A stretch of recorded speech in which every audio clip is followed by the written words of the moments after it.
coverage was their coverage was excellent. They were winning up front. Like, that was a tremendous performance by the Saints defense. And the thing is, and by the way, the Falcons had won, 3 of their last 4? The thing is, I don't know, there wasn't against good teams. If the Saints can play defense like that, and remember, the reason I've liked them in recent years was because of the dynamic offensive teams. They seem to me to be most consistently defensively responsible against the run. I think that's important for a dynamic offensive team. So the Saints get Emmanuel Sanders, who's a legitimate number 2 receiver.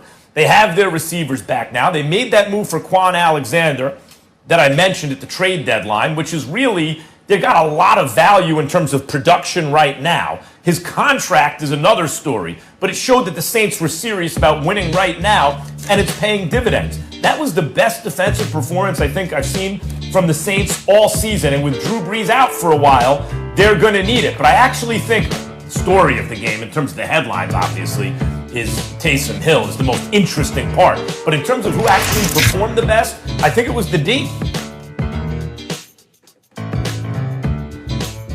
Max Kellerman, are you ready for this, man?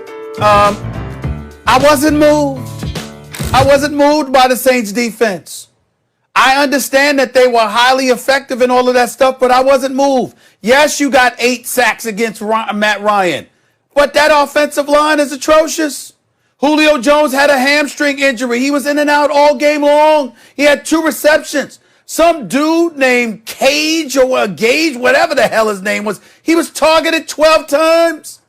Brian Hill was running the ball more than Todd Gurley. You got no running attack. It ranks 24th in the league. You only rushed the ball 12 times because you know you didn't have a running attack. It was very predictable. I mean, Matt Ryan was just mincemeat. I mean, they were just salivating at the mouth. They knew exactly what he was going to do, and they knew that guys, Julio Jones, with him not being there, couldn't get open.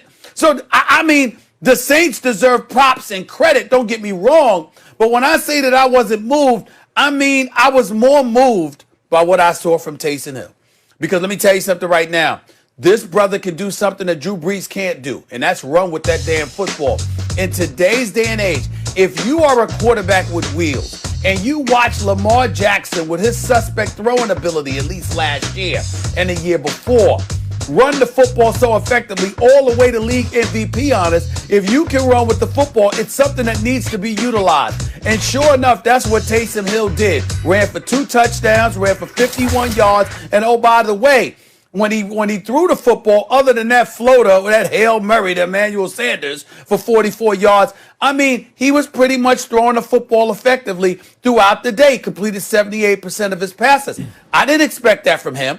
I hadn't seen him throw the football, and he looked pretty damn good throwing the football. Which is why I didn't blame Sean Payton for retweeting Roddy White, the former wide receiver for the Atlanta Falcons, who was talking smack all week long about what the Falcons were going to do to this dude having his first NFL start in Taysom Hill. Well, he put all of that to bed. He handled his business, and I give credit where credit is due. To walk in as the successor to Drew Brees, at least for the moment, and to look the way that he did, throwing the football, but then to add running the football to his arsenal, which is something Drew Brees could never do, it made the Saints look every bit as formidable as we're accustomed to seeing them look, at least this season.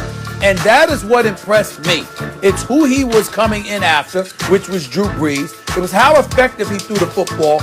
It was adding the running dimension to his arsenal and putting that in play for that offense. And of course, I mean, I'm just looking at it from the standpoint that with all of that being said, it made perfect sense because guess what? Jameis Winston would not have run the football like that.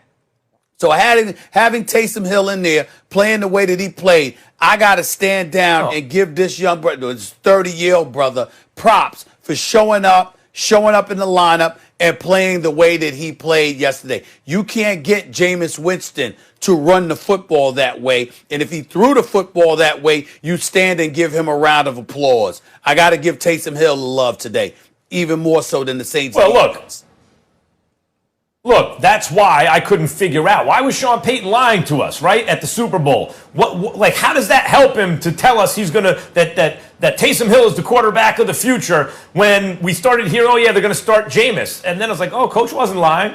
And by the way, he seemed authentic to me when he seemed honest to me when he told us he was going to start, that Taysom Hill was the quarterback of the future. Stephen, I know he's 30. But that's because Drew Brees is 40. You know, he could have started with the team at 20. You're not going to replace Drew Brees while he's still good. So that's why he's so old and he's, but he understands the offense well. He didn't make mistakes, and especially, at least turnovers, and especially what I liked was he got better in the second half. He was sort of game managing, feeling his way in the first half, didn't really feel like second half he was better. So that's all encouraging, and there's a lot to like and talk about Taysom Hill. However, Taysom Hill did a nice job, and considering we don't think of him as a quarterback, he's thought of more before today or yesterday as a gadget type player, although at a very high level. That may be a bigger kind of story or what we remember. But in terms of who was more impressive yesterday, Stephen A. Smith. Them dudes sacked Matt Ryan 8 times. They hit him another 11 times. That's almost a dozen. So basically, they got to the quarterback 20 times. If you want to give out grades, you give Taysom Hill a high grade on a curve based on circumstances. You give that defense an A+ for yesterday. They were excellent. All the defensive backs were excellent. And I know if your line is a mess and you're losing up front and they're getting pressure on the quarterback, it makes those defensive backs better. It goes hand in hand. Nevertheless, that was an excellent Saints defense yesterday. And in terms of the order in which you say the Saints won that game, why? The defense comes 1, Taysom Hill comes 2.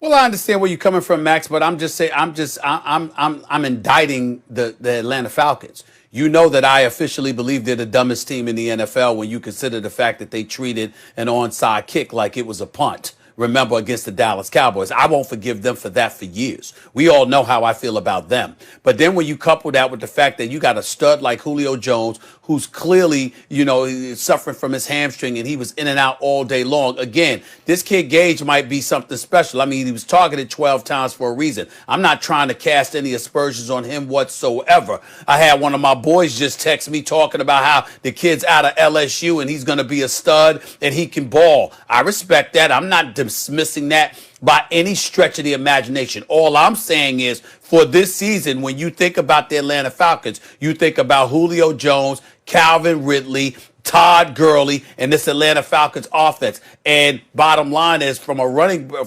perspective, they haven't been potent at all. Their passing attack has obviously been big time, but it hasn't helped offset losses because their defense stinks. And their coaching has stunk. Thank God Raheem Morris has them pointed in the right direction because Quinn definitely needed to go. In the end, they're just not a good team. They got too many problems. The offensive line is one of the biggest problems that they have, and we saw the results of that because Matt Ryan was suffocated and squashed all day long. That's the bottom line. It wasn't just because of New Orleans. It's because we knew before the game that their offensive line stunk. That's the situation right now we're talking about with the Atlanta Falcons, which is why I give Taysom Hill more love than the Saints defense, even though the Saints defense obviously did its job.